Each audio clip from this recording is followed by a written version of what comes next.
All right. Welcome back to part 3 of my intro to 2024 vlog, the worst year of my life.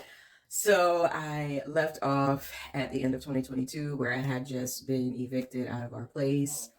We had moved in with a relative who at the time was living, it was a 4-bedroom house. She had given us her room because she was dating a guy that was living about 5 minutes down the way, and she was spending a lot of her time down there with him. So she allowed us to have her room.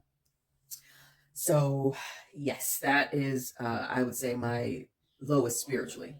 Spiritually, that was the lowest point of my life. I felt so confused. I didn't know what to do. I knew I couldn't continue on, just the regular human life. I knew I couldn't do it. I knew I couldn't do it, but I didn't know what else to do. I just didn't. So yeah, I was at my lowest. It felt like some kind of a purgatory. Like, what do I do? What do I do? Right. So at that time, in December, I still had my contract with Live Ops. I don't believe I had an active contract at the time. Nope, I didn't. I did not have an active contract at the time, and I had just signed up though to do a Bath and Body Works contract. And I do remember it was Bath and Body Works because trying to work from home when the children are on Christmas break, that was a lot. So not only was it just my two to maintain, which I could do just fine when it was just, my boys and I, I was able to, of course, get in a great routine when it was just my children and I, at home, and I had to, work from home, take live calls. But it was a whole other story where you had 5 additional teenagers, most of which were, preteen or teenagers. And it was a lot. It was a lot. I tried to schedule most of my, shifts in the morning time because, of course, they would sleep in late during the whole 2 weeks, for the break. But it was just a nightmare. It was a nightmare because there was no real structure. She still had to work, so she was barely there. And it was just, it was chaotic. It was chaotic. I constantly had to tell them to be quiet, because our room, her room was literally right outside of the living room. And I'm just like, oh my God. And then her oldest child, who was, I want to say 19 or 20 at the time, she would always drop by unannounced. And she's like this longtime babysitter. So she'd always have little kids with her. I mean, little kids, like 1-2-year-olds with her. There was just no, there was no structure with that. She would just drop by whenever. Then she was bringing over some guy she was dating who was a fucking nightmare, disrespectful, just roaming around the house as he pleased. And I'm just like, what the hell is going on? I'm like, does my cousin even know he's doing this? I mean, the girl didn't even live there, but she just kept dropping by. And it was just so chaotic. It was so chaotic. And I'm like, I'm trying to work. It was a mess. But that didn't last too long because I did that as long as I could. But then eventually a contract with Nike came up to do chat customer service. And I'm like, oh my God, perfect. I don't have to take live calls anymore. It's all chat. This fucking house can be loud as it wants. I'm doing chat, right? And that was by far my best contract with Live Up. So I want to say I started them in January or February of 2023. I started certification for that and got into that, and that's what I was doing up until June of 2023. It was great money. The hours were definitely there. It was great. That contract with Nike was great. I was so heartbroken when I lost it. So when we first moved there, again, which she was about a good 35, almost 40 minutes away, depending on traffic. My children were still enrolled in, their schools. I was literally driving them to and from school.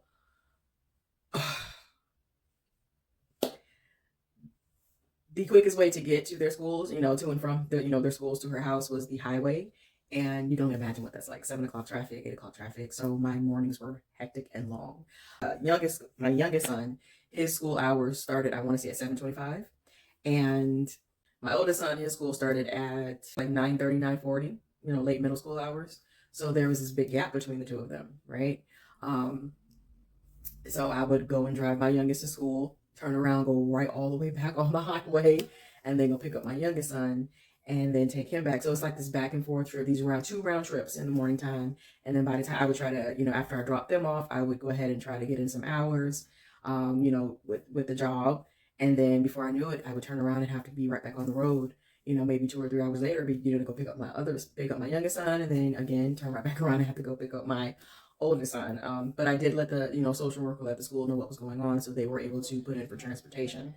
Now, because my youngest son is high functioning autistic, of course, they didn't feel that was the safest option just in case he had a meltdown, because even though the driving, was only about at max 40 minutes, back and forth, a bus ride would take much longer.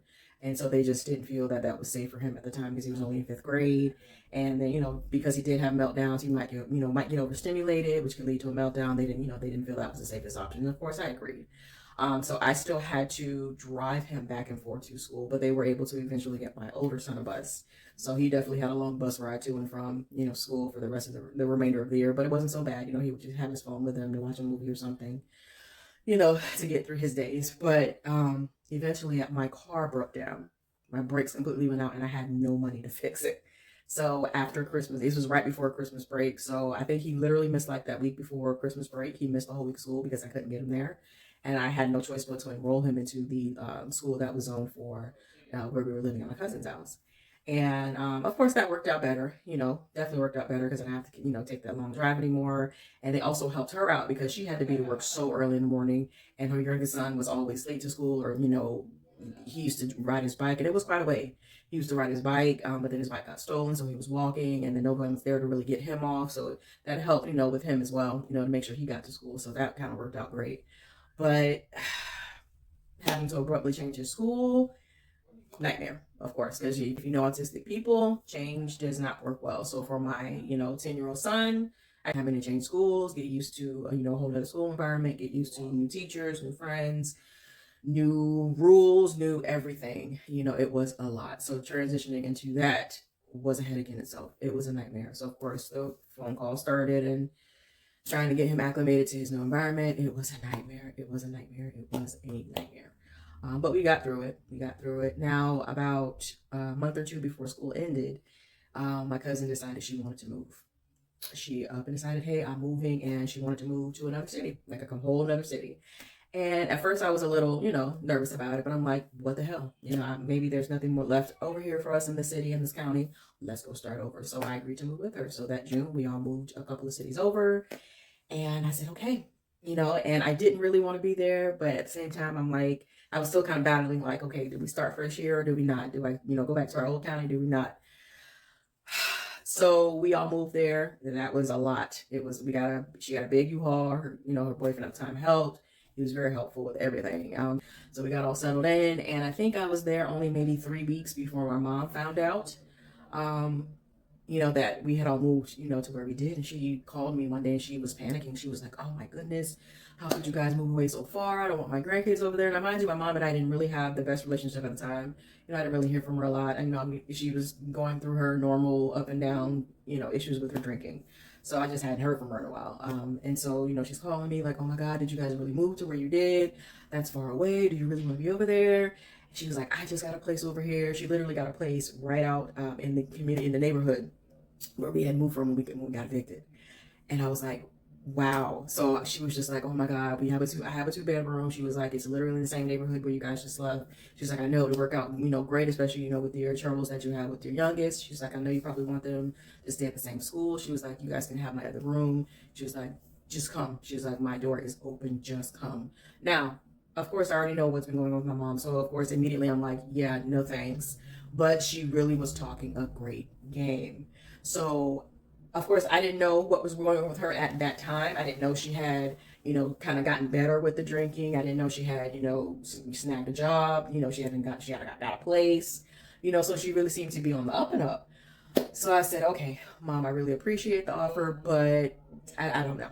I don't know. I don't know if it will work. She was like, I understand, I know things haven't been the best between us, but, she's like, I'm thinking about my grandkids. I really hate to know that you guys are so far away. So I said, okay, give me some time to think about it. So I talked to my cousin about it, of course, and she was just like, well, your mom really seems to be, in a good place. She seems to be good. She's got this good job. She's got a place, It sounds like, it's something that would be good for you guys to go back, especially if you're so worried about your youngest son. So I think it was maybe 2 or 3 days later, and I said, okay, I'll give it a shot. Let's go back. Man, wrong move. One of the things that I had discussed with her as one of the conditions for us coming was, listen, hey, you haven't had your own place in a while. You've been floating around kind of in and out of people's houses, basically homeless. You sure you want to give up your freedom for your grandkids? I said, because I don't allow or play this, men being around my kids. I said, and if that's going to be something too steep for you to honor, we won't come. I said, but I had this conversation with her. She was like, oh, you don't have to worry about that. She was just like, if I want to have company, I'll make the guy, get a hotel room or I'll go to their house. She was like, don't worry about that. That won't be an issue. Yeah, okay. But anyway, so we get over there, pack up and go over there and spend the rest of the summer there, of course. And of course, the boys were ecstatic when we got there. You know, immediately they, of course, seen all the neighborhood kids they were, you know, used to. And it was just a great reunion. And yeah, you know. So I get there and she has this woman staying there. Now, she did mention this person was there. She was just like, oh, she's here for a couple days. She'll be, you know, going back to some state, you know, in a few days here. And yeah, she'll be gone. So I get there, this woman was not gone. And my mom did not tell me she was not gone. We get there. She wasn't there the moment we got there. I think later that night after, you know, we were settled in, she comes knocking on the door and I'm like, hello. And she just walks in and I'm like, I've never seen this woman, so I didn't know it was her. And she was just like, oh, I'm your mom's friend. I was like, oh, okay. Oh, okay. You know, like, what is she doing here? So, you know, so I text my mom because at the time she was working, she was doing home health and she would stay the night, you know, at the client's home. And like, hey, what is going on? Why is this woman here? She was like, oh, I forgot to tell you, she, you know, some things have changed. I don't know when she's going to leave, but don't worry, she's in the room with me. And I'm like, okay. It didn't take me a whole 24 hours to realize this woman was a drug addict, pillhead, constantly high and very shifty. And I'm like, oh my fucking God, it's already started. It's already fucking started. Are you kidding me? It's already started. Are you kidding me? Okay. That didn't work out too well. I'd say about a good month in, things had gotten so volatile between the two of them. Okay. Mind you, I'm already uncomfortable because I can see how this woman is moving. I can see what she's doing. I can see she's constantly visiting the guy across the way from us who everybody has known, you know, that this is a guy who sells what he sells. Okay. I don't know everything he sold, but clearly he had what she wanted. So of course I would constantly see her visiting over there and I'm like, But anyway, so they kept getting into it though. They kept getting into it. My mom was just like, she's a slob. I can't have her in the room with me. I need her gone. Now, my mother is not a person who was good at boundaries. Never good at boundaries. Super duper people pleaser. My mom, okay? Doesn't know how to say no. Doesn't want to tell people no. Doesn't want anybody to be angry with her. But it got to the point where this woman was literally driving her crazy. She was literally driving her crazy. She was making her drinking get worse because, of course, any amount of stress, there's the drinking. You know, the drinking kicks up. So it got to the point one day where they got into it. They throw down, got into it. My mom said, you need to get out and you need to get out now. So my mom literally started throwing her things out of her bedroom. And I'm just like, oh my God. So I'm trying to, you know, be mediator here peacefully as possible. Like, hey, mom, let's not throw her things out. We'll leave them right here at the door. I'll take care of it. Don't touch any more of her things. My mom was completely drunk out of her head. The woman was high out of her head. And I'm just like, hey, let's just stop. Okay. And I kept asking her, hey, do you have anywhere to go? You need to call someone because you cannot be here. Oh, pause. Come to find out, this woman is actually a friend or a cousin of the ex-husband my mom finally got away from that I mentioned in the last video. The one that, you know, when she was super duper depressed and we had to get her off the couch. And then that's the man she was trying to get away from. She reconnected with him. And it's so funny because, you know, before I agreed to come, she did mention him because I had heard from other family members that he was an issue for her again.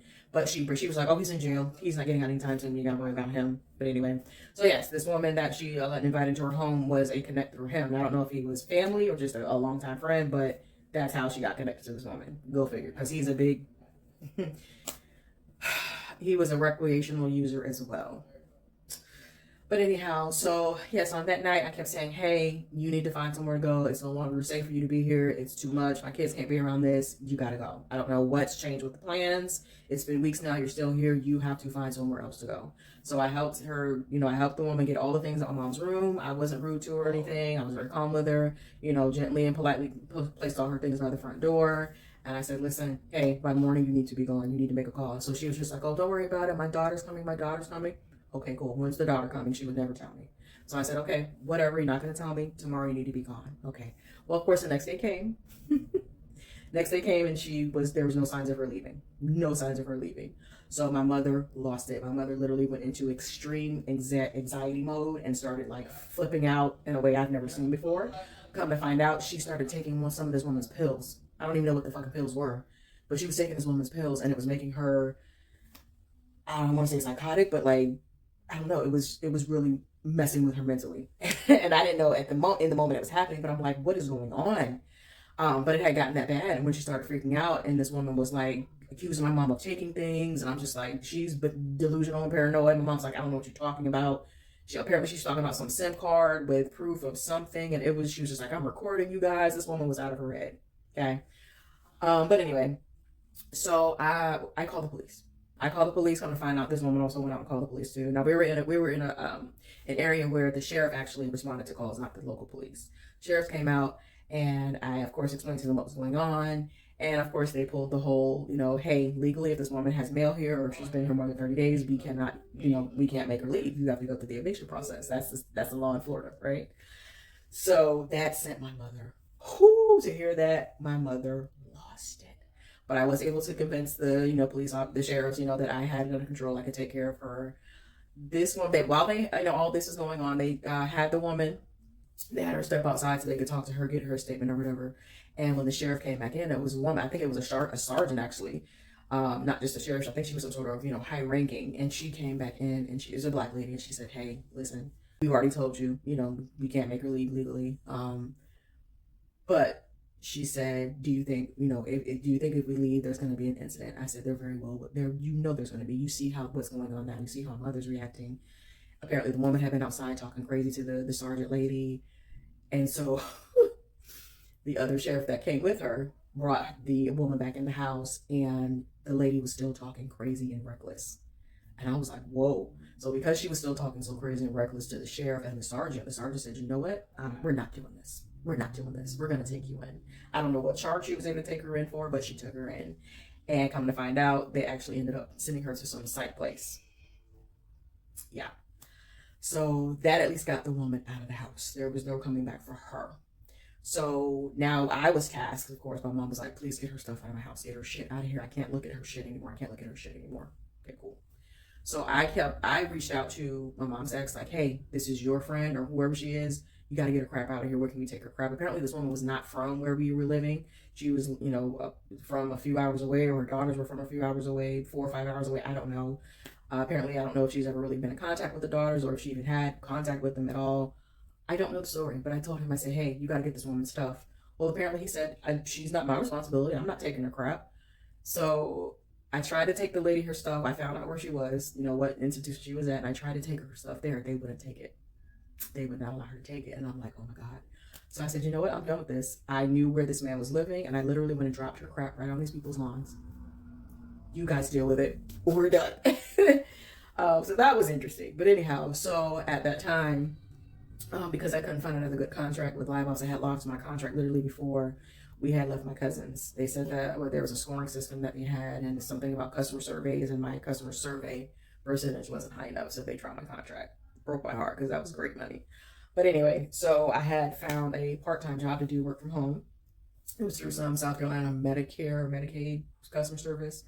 And so I did that for the rest of the summer. I did the training, and then I actually ended up getting hired back with the county. So years ago, I had worked for the county in where we lived over there, and they had an opening literally for the exact same position, and I ended up getting hired. So yeah. Now, my mom at the time, she knew that her drinking was still out of control. Okay, so she wanted to try rehab again. And my brother was going through a situation where he ended up, leaving his wife. He needed a place to live. So he ended up coming to cramp right on the couch for like a week or so. But before he knew what his next move was going to be, he and I agreed, "Hey, we can take care of these bills together while you're gone, Mom. I'll be back at the county. Pays pretty decent. My brother had 2 jobs at the time. We can take care of the bills while you're gone. Okay, so if you just go, we'll take care of it." She never left. She never went to rehab. Never went to rehab. So he ended up leaving. He was barely there a full week. He ended up leaving, found somewhere to stay. And because he did. Once he got there, he could see how bad her drinking was. He could see what kind of state she was in. And he was like, yeah, my brother never really knew what to do with her drinking. He never knew how to handle it. So school starts. New school year starts. My oldest is in 7th grade. My youngest starts 5th grade. And things seem to be going great. I started orientation back with the county. And I'm like, okay, things seem to be good, right? I think it was not even a week in, my mother still had some of this woman's pills, and the pills literally make you like numb and zoned out. She took one of those pills one morning. She came home from work. She used to do like an overnight shift sometimes. She came home like 7, 8 o'clock in the morning, and this was on a weekend. She gets up. I'm sleeping. My oldest is up. He's in there playing the game in the living room, and she's coming out of the room and she falls. So my son, rushes in there. and it's not funny. It's really not, but it's funny because me and my children, we still have a laugh about it to this day. So of course the injury itself is not funny, but just all the things that have happened. If you've ever been around a severe alcoholic, you know they're going to be funny moments, no matter whether it's them bursting out crying for no reason, the way they just fall. Anyway, so he comes there, he's picking me up, mom. He was like, Gigi fell, and she can't get up. So I hurry up and get up out of the bed, and I go in there. She's in the hallway, literally sitting there like dazed, and she's sitting on her foot. So the way he explained it, the way she fell, he was like, she was coming out of the room and she was stumbling, and then out of nowhere she just falls. So apparently the way she fell and the impact and speed in which she fell was so hard, she literally broke her foot. Do you see this? Do you see this? Her foot was literally hanging. She broke her ankle. So that prevented her from going to, work for a while because she had to have surgery. The paramedics came, took her. She had to have surgery. I go up there, of course. She had to have surgery. Ever since that happened, things went downhill. So on top of the fact that she did not go to rehab, she's barely working now. The drinking definitely did not stop. The up spiral went up, with this lady, triggering her, and the drinking did not stop. Now, what I didn't know is that this home health patient she had was a child. It was a child she was taking care of, severely disabled child. I don't even know what the condition was. Child actually passed away, I think, in 2024. But she started a romantic relationship with the father. Did not end well. That situation, literally, that contract she had with that home health case literally ended with him with a pending felony charge. Apparently he threw a phone at her head. Nightmare. But anyway, so things were spiraling with him. And, now she's broken her foot, health declining. She ended up having to have, I think, I forget it, I want to say gallbladder surgery. That's before the new year in 2024. Like, everything was just going downhill with her. And I'm seeing this. And I'm like, okay, so now my, of course, in the back of my mind, I'm like, I gotta get out of here. I gotta make an exit plan. I gotta get away from here. Gotta go.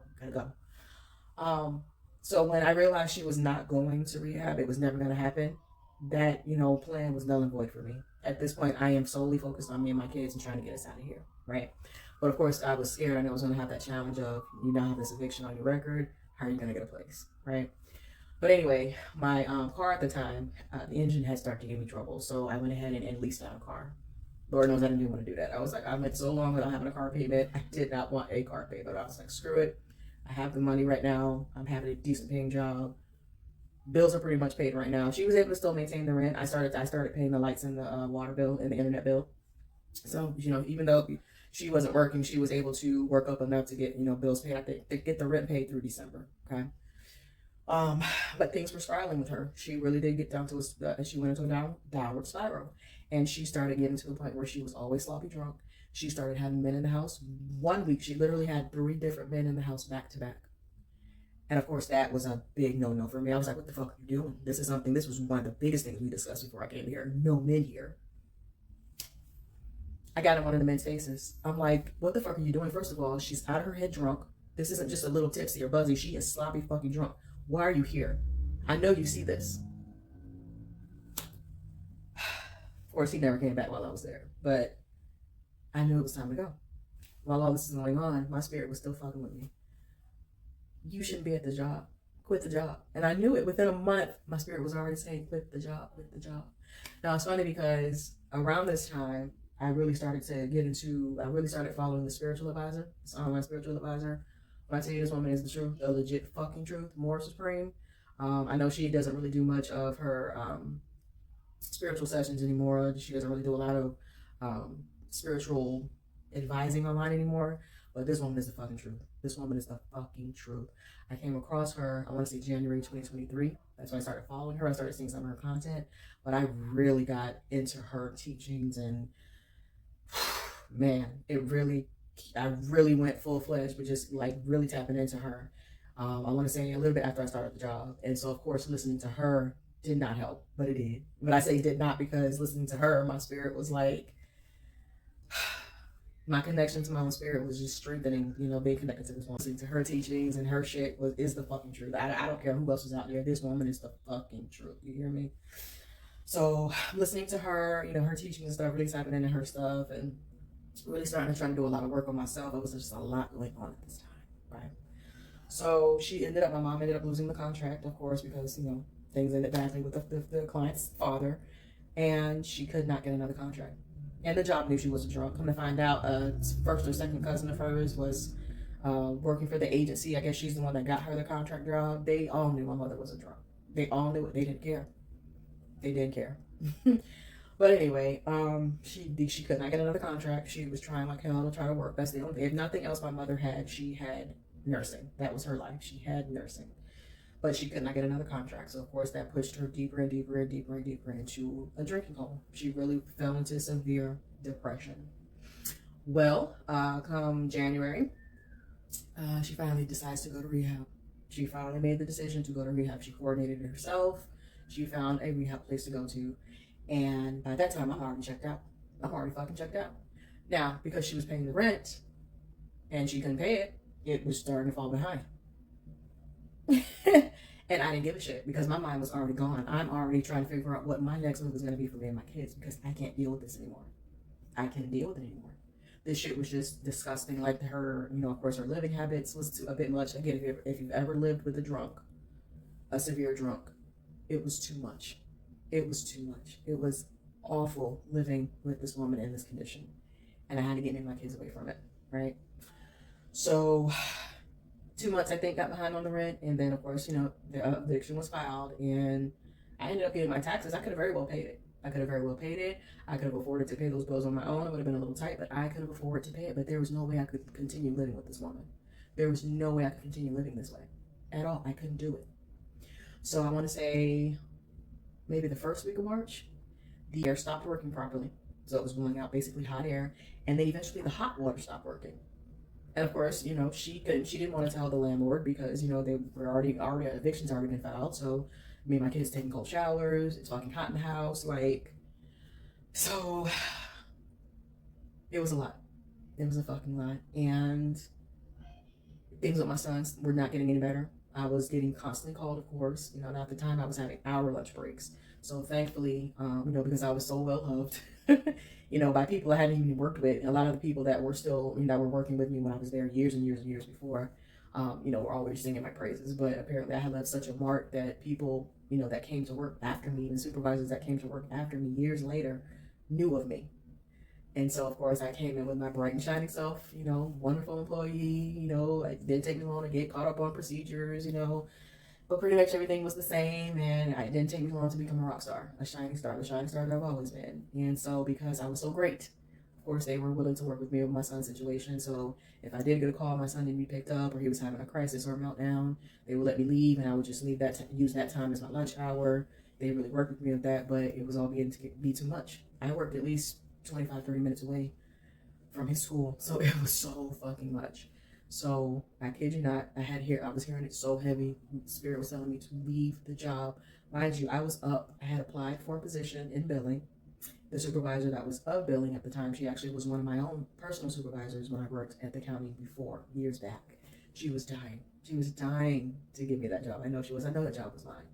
I was up for that, okay? And then there was also a situation where two of the floor supervisors and one of the managers had been suspended because there was a harassment and bullying claim filed against them. So the county, you know, did not play with that. So once that took off, they were told to leave one day. I was actually out that day. They were told to leave and were told they were under suspension until, you know, while this investigation happened. And I already knew. The director of the department, you know, of course, she's now hands-on. She's more involved because all this is going on, these bullying accusations. And she was all but telling me she wanted me to take one of those positions. She was all but telling me, hey, I got my eye on you. And everybody's so thankful for how much you stepped in and helped, yada, yada, yada. So I'm up for a potential supervisor promotion, okay? I'm also up for being offered a billing position in another department, right? All of this, and my spirit said, leave the fucking job. Hearing it yet again, like I did in 2021. Leave. And I'm like, oh my God. So I kid you not, one Monday, I'm literally walking out. There was 2 sets of double doors. So I go out the first set of double doors, and as I'm approaching the second set of double doors, I kid you not, I physically felt somebody push me. And so when I felt it, I'm just like, what the fuck? Literally pushed me out those double doors. And I was like, oh my God. And I knew it was my spirit. I knew it was my fucking spirit. I got in the car and started bawling. I bawled the entire way home. I was crying. I recorded it, and I don't know what the hell happened to it. I'm so mad. But I recorded it, and I'm just like, I gotta go. I have to quit the job. Mind you, my job position I was in at the moment was so cushy. No issues, no problem. Just like in 2021, great job, great position. Money was decent. You know, I knew I could excel quickly because of, you know, my reputation that I left before. Spirit said, leave the fucking job. This is not what I'm supposed to be doing. And I'm like, oh my God. So I literally drove home crying, drew up, typed out my resignation later that night, and turned it in the next day. 2 weeks later, I was gone. I left. Now, this same weekend that I did this, like the weekend, because this was on a Tuesday, that weekend I told my kids, hey, let's go get a room. Let's get away from all this madness. Let's just get away from the house, from Gigi's house. Again, air's not working properly. Hot water's not working. Let's just go. Let's go get away from the apartment. So I went and got a room. And Sunday came, and I said, we can't go back. I woke up that Sunday, and I said, I cannot go back. Me and my kids cannot go back to this. We can't. And so I'm sitting out later that day. I went and got in the pool. And I'm just sitting there, and I'm just like, of course, going back and forth in my mind, like, what am I going to do? We cannot go back to this. Me and my kids cannot go back to this. I'm just sitting there, and out of nowhere, I see a butterfly. That was my sign. That was my sign. And we were also in room 234, which is a number that has been haunting me, what I thought was haunting me for all these years of my life. But it comes out that that number is actually my angel number. That is my angel number. And that's literally the room number we were in, 234. And when I see that butterfly, that was my sign. I don't know if you're anybody that's spiritual, knows the spiritual meaning of butterflies, but that was my sign. I said, we're not going back. And we did. I went ahead and paid up another week. And I said, well, I'll just figure it out as we go. And that was a lot because the room was actually further away from the apartment, which means a longer drive. So what I was doing, because I knew the final eviction was coming. You know, I was watching it on the court's website, watching the progression of the eviction. So I said, okay, well, until the eviction is final, what I'll do is I'll just take my son to the bus stop in the morning, my youngest son, and then my oldest son, he can just, go in the apartment with my mom until his bus comes, later in that afternoon. And then after school, my youngest son can, just stay at the apartment. And same thing with my older son. They both get out, they can take the bus home, stay at the apartment, and then when I get off, I pick them up, we go home. So we did that for like a week. I think it was a good week. That following week is when the final eviction notice to vacate came. March 22nd, I won't forget it. March 22nd, it was posted. You got 24 hours to move out. So that weekend, though, prior to that, I knew it was coming. So that weekend prior to that, I had got all of our crap out, and I went and got storage. So when she, texted me that morning saying, hey, the notice is here, then yeah. Well, once we were no longer able to let the boys stay, at the apartment with my mom, to catch the bus, it got a little trickier. So what I had to do for that last week, since they weren't able to use my mom's place anymore, I had told the supervisor, hey, listen, and I told her this when I even put in my resignation. I said, hey, listen, we are moving, which is actually what I told them. That's the reason I told them. I said, hey, we're moving. We got to be out, a certain time, and it's going to interfere with my kids being able to get on the bus. So I said, I'm going to have to come in late for the rest of that last week that I'm here. I'm going to have to come in late so I can make sure I get my oldest son to school. So I would get up, take my youngest to school, come back to the room, and then, get myself ready, go drop my youngest off, drop my oldest off, to his school, and then go straight to work. So that's what I was doing. And then in the afternoons, because my son, I would have to go pick him up when he got out of school, go drop him off at the room, and then go back to work. So it all took about an hour and a half. So I had to do that for the rest of the week that I was there. Gratefully, it was only 1 week of doing this. But yeah, I did that until my last day, which was April 26th. And yeah, things with my son got worse, way worse, to the point where, and I have video I'm going to share those moments. I did record him because they were extreme. He was done with 5th grade. He was completely done with 5th grade. And I know a lot of his frustration was because of the energy of what had been going on, at home, dealing with the crap that my mother was taking us through. I think that affected them a lot, just being around that energy, no matter how much I tried to protect them, get them out of the house, that kind of energy, living under that kind of energy was chaotic. It was a lot. But he was done. Like right around the end of fifth grade, it got so bad that I literally took him out. I said, listen, does he need to come to school anymore other than for these final testing? They said no, and that's fine. So yeah, but anyway, so once school was out, it was already, in the works for them to spend the summer with their dad. I think I have to stop there because that's when the videos pick up. I will say we made it through the end of May, which was the end of school because school ended May 28th or 9th. And right after that, they ended up going with their dad for the summer. So I will stop there because that pretty much sums up what was going on for 2024. The videos themselves will finish out the rest of 2024. But I will say this one last thing. I forgot to mention in 2022, February of 2022, I met my twin flame. I know there's so many different stories and versions of what a twin flame is. It's, oh, not everybody has one, which I do believe in. Not everybody has a twin. I met my twin. And I was trying to figure out if I'm going to incorporate this into this because a lot of that spiritual awakening had a lot to do with him. I'll tell you the first time I felt him was in 2019, again, the year of my awakening. Um, so I may not, because I recorded lots and lots and lots of videos talking to him. And a lot of it was me talking to him about what I was going through. So at first I was like, okay, I'm not going to use those. That's going to be a whole other vlog of my twin flame journey. I was just going to keep it to myself, but I may have to go in and edit out, some of the stuff, where I'm mentioning his name and mentioning specifics, but just some of the things that I was sharing with him about what was going on with me are very pertinent to what was going on with me in 2024 as well. So I will share that as well. But that's a significant milestone too. Is I met my fucking twin flame. So I'm going to wrap this up here. This is a raw footage, 44 minutes. So after editing, it'll probably get down to about maybe 30. So yes, this wraps it up. I hope you enjoy all of the raw footage that I will be sharing with you about this 2024 year. Enjoy.